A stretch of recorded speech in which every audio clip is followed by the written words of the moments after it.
नमस्कार दोस्तों, कैसे हैं आप लोग? संडे का दिन है, आशा करता हूँ आप लोग अच्छे से होंगे और संडे एंजॉय कर रहे होंगे।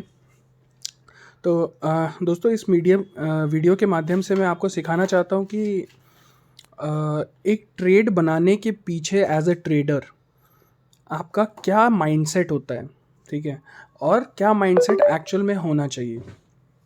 अगर आपका माइंडसेट सिर्फ पैसा कमाने के लिए आप यहाँ पे आए हो, एज अ जॉब आपको फिक्स्ड इनकम आ रही है, कहीं पे आप जॉब कर रहे हो, आपको सैलरी आ जा रही है, तो आपको पता है कि मंथ एंड में जाके you will get a lump sum amount of money whether you work और यू डोंट वर्क, वेदर जैसे कॉरपोरेट्स में काम होता है, आपको हमेशा अगर आप 8 घंटे का जॉब करते होगे तो आप 8 घंटे के 8 घंटे वहाँ पे प्रोडक्टिव नहीं होते होगे, राइट?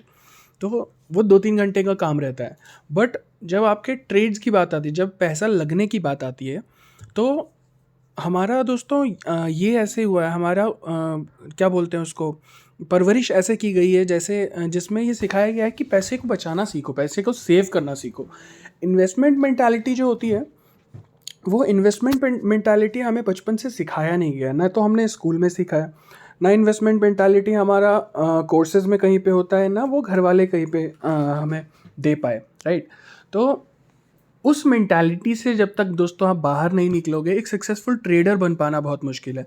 मैं अपने एक्सपीरियंस से आपको बता रहा हूँ कि सपोज़ आज की डेट में मैं मार्केट में अपना पैसा लगाता हूँ बिकॉज आई नो समवेयर कि मैंने जितना टाइम दिया है, जितना सीखा है मार्केट को, उतना बेसिकली आज अगर बड़ा पैसा भी डिप्लॉय करना हो तो मेरे को ये नहीं लगता कि मार्केट गैम्बल है, जो एक माइंडसेट चला आ रहा होता था बहुत पहले से। तो विद दैट थॉट मैं आपको ये एक उद्देश्य देना चाहता हूँ, एक विजन देना चाहता हूँ, एक ओपिनियन देना चाहता हूँ जहाँ पे मार्केट से आप पैसा बना सकते हो और कंसिस्टेंटली बना सकते हो अगर फियर के साथ आप मार्केट में इन्वॉल्व नहीं रहोगे, ठीक है? और वो तभी हो सकता है दोस्तों जब आप कोई भी ट्रेड लेते हो, अगर मार्केट में, मैं स्पेसिफिकली डेरिवेटिव्स की बात कर रहा हूँ। अगर कैश में आप ट्रेड करते हो तो बहुत सिंपल लॉजिक है, उसको फॉलो करके आप आराम से लॉन्ग टर्म में पैसा बना ले जाओगे। बट अगर आप चाहते हो कि मैं ट्रेडिंग करके कुछ पैसा जनरेट करूँ जो कि मैं इन्वेस्टमेंट में डालूँ और लॉन्ग टर्म में बड़ा पैसा बनाऊँ, तो वो भी पॉसिबल है बट उसका लॉजिक वहाँ पे आपको समझ में आएगा जहाँ पे आपका फियर ख़त्म हो जाएगा और आप एक ट्रेड लेने के पीछे ये नहीं देखोगे कि इसका आउटकम सिर्फ प्रॉफिट होना चाहिए, ठीक है?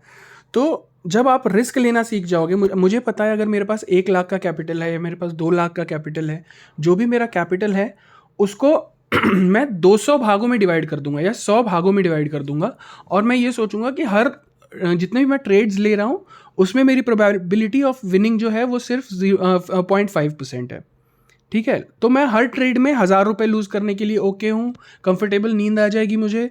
या फिर मैं हर ट्रेड में 2,000 रुपये लूज़ करने के लिए, 5,000 रुपये लूज़ करने के लिए ओके हूँ, ताकि मुझे रात में नींद आ जाएगी। वो चीज़ आपको डेवलप कर ले जाओगे आप, तो क्या है कि लॉन्ग टर्म में पैसा बना लोगे। अगर आप 1,000 रुपये लूज़ कर रहे हो और हर विनिंग ट्रेड में 2,000, 3,000, 5,000 रुपये बना रहे हो, तो वो 1,000 रुपये देने में आपको ये नहीं लगेगा कि मेरा पैसा चला गया। आपको एज ए इन्वेस्टमेंट देखना पड़ेगा उसको, राइट?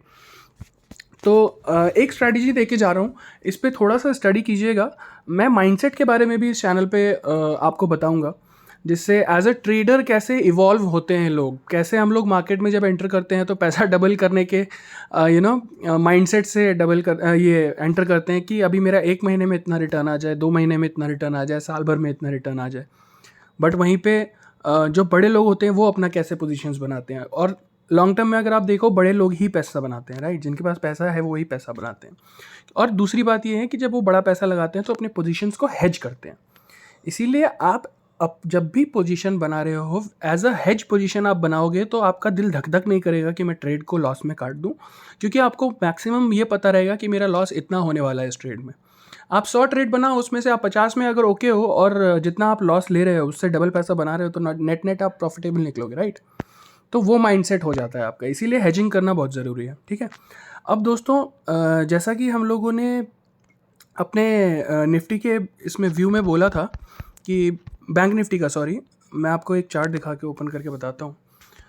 तो जैसा कि हम लोगों ने देखा है कि लॉन्ग टर्म में हमेशा मार्केट ऊपर जाता है और मंथली व्यू के हिसाब से अभी भी मार्केट धीरे धीरे ऊपर की तरफ बढ़ रहा है। तो हम एज अ ट्रेडर ये चीज़ देखेंगे जो मार्केट अभी हमको दिखा रहा है, ठीक है? अभी मैं वीकली चार्ट लगा के देखूँ, वीकली पे भी ये बुलिश दिख रहा है, ठीक है? अपने मीडियन बॉलिंजर बैंड के मीडियम से ऊपर चला आया है, राइट? अब अब अगर मैं डेली चार्ट लगाऊं, डेली चार्ट पे भी जैसा देख रहे हो दोस्तों, टॉप से ये थोड़ा सा नीचे रिट्रेस कर चुका है ऑलरेडी, बट मोमेंटम बहुत तगड़ा बाइंग साइड पे है अभी, राइट। तो हम बाइंग साइड का ही व्यू लेके एक ट्रेड बनाते हैं, और उसमें मेरा मैक्सिमम रिस्क मैं डिफाइन करके आपको दिखाऊंगा कि इससे ज़्यादा मेरा रिस्क नहीं हो सकता है, और आपको हमेशा ट्रेड वैसा ही बनाना है, ठीक है। वो चीज़ अगर आप सीख गए तो आप लॉन्ग टर्म में क्या है कि बार बार उस चीज़ को करते रहोगे ना प्रैक्टिस, तो प्रॉफिटेबल बन जाओगे। अब मेरा व्यू है बैंक निफ्टी को लेके अभी मार्केट चल रहा है 38,370 38,400 के आसपास, राइट। तो मैं क्या करूँगा, 38,500 का एक कॉल बाय करूँगा, ठीक है, और 500 का गैप देके 39,000 के 2 सेल कर दूंगा, ठीक है। 165 हो गया आपका 330 के आसपास। तो यहाँ पे आप थोड़े से डेबिट में हो, बट इसमें जो चार्ट दिखाता है ना, इसका भी एक ड्रॉबैक है, वो बताता हूँ मैं आपको। अगर आप नीचे का रिस्क देखोगे, मैक्सिमम रिस्क आपका यहाँ पे दिखा रहा है, राइट साइड में देखिए -450 है ना, मतलब एक्सपायरी में बिल्कुल आपके अगेंस्ट में अगर मार्केट बंद हो गया तो आपको इतने रुपए का लॉस होने वाला है। लेकिन अगर आप यहाँ पे देखोगे, मैं इसको धीरे धीरे अगर आगे बढ़ाता हूँ ना, जनवरी 17, जनवरी 18, जनवरी 19, ठीक है, 3 दिन अगर मार्केट आपके अगेंस्ट में भी है, मार्केट आपके टारगेट पे नहीं आया, विच इज़ 39,000 को पार नहीं किया है, तो भी ये कर्व वाली जो लाइन देख रहे हो आप ब्लू कलर की, ये आपको बताती है कि उस दिन पे अगर मार्केट कहीं भी हो इसके नीचे और इसके आसपास, तो आप कितना पैसा बना के ले जाओगे यहाँ से, ठीक है। तो 4,000 रुपये अगर मैंने इस ट्रेड में बना लिए, मैं क्यों रुकूं एंड तक मार्केट एक्सपायर होने के लिए, वेदर वो इतना बना पाएगा कि नहीं बना पाएगा, आई डोंट नो, राइट। मेरे को अपना रिस्क पता था कि 400 रुपये का रिस्क है मेरे को इसमें, अगर उससे 2 गुना 3 गुना पैसा मेरे को यहाँ पे बन रहा है तो मैं बुक करके अगला ट्रेड बना लूँगा, समझ रहे हो। जिस बार आपको लॉस अनडिफाइंड हो गया, आप कुछ नहीं कर सकते उस ट्रेड का, आपको पता है उस ट्रेड में आप 400-500 रुपये, 1,000 रुपये लॉट पर लॉट के हिसाब से रिस्क लेने वाले हो, तो आप उसके मल्टीपल में सोचो, आप डिसाइड कर लो 2x प्रॉफिट लेके या 3x प्रॉफिट लेके, जितने का आप रिस्क ले रहे हो उतना जब मेरे को आ जाएगा तो मैं बुक करके एक बार दूसरा ट्रेड बनाने का सोचूंगा, ठीक है। अगर मार्केट दोस्तों आपके हिसाब से 2 बार 3 बार चल गया है, 2 दिन 3 दिन चल गया है, तो ज़रूरी नहीं है कि चौथे दिन भी वो आपके रेंज में ही रहेगा, आपको प्रॉफिट दे के ही जाएगा। इसलिए आप प्रोबेबिलिटीज़ की टर्म्स में सोचो, मैं इतने का रिस्क ले रहा हूँ, उसके अगेंस्ट में मेरे को इतना प्रॉफिट हो गया, बुक करो, अब नेक्स्ट ट्रेड बनाओ उस टाइम पे जैसा मार्केट कंडीशन है उसको लेके, ठीक है। तो ऐसे करके आप ट्रेड कीजिए दोस्तों। जब आप ये हमेशा सोचने लग जाओगे कि मेरा इतना कैपिटल है और मैं एक ट्रेड के पीछे इससे ज़्यादा रिस्क नहीं लूँगा ना, और हर बार जब भी आप टारगेट बुक करते हो उसका भी मल्टीपल कर लो। ऐसे हेज ट्रेड्स में और भी बताऊँगा आपको, बट सपोज़ आप सोचते हो कि मेरे को मेरा कैपिटल लगा हुआ है ₹1,00,000 और मैं 1,000 रुपये का रिस्क ले रहा हूँ, तो इसके अगेंस्ट में मैं टारगेट डिसाइड करूँगा 2,000। तो आपको 2,000 3,000 के रेंज में जहाँ पे भी प्रॉफिट मिले एक बार बुक करके फिर नेक्स्ट ट्रेड बना लो ना, तो वैसे करो, ठीक है। ओके गाइज, और भी माइंडसेट के बारे में मैं बात करूँगा। अभी मैं आज की डेट पे आपको बस एक थॉट देना चाहता था कि एज अ ट्रेडर आप जैसे जैसे इवॉल्व होते हो तो आपकी थिंकिंग कैसे चेंज होनी चाहिए। वो चीज़ अगर आप अभी से सीख लोगे तो definitely it will help you in your trading career. With that note, take care and happy Sunday guys, thank you.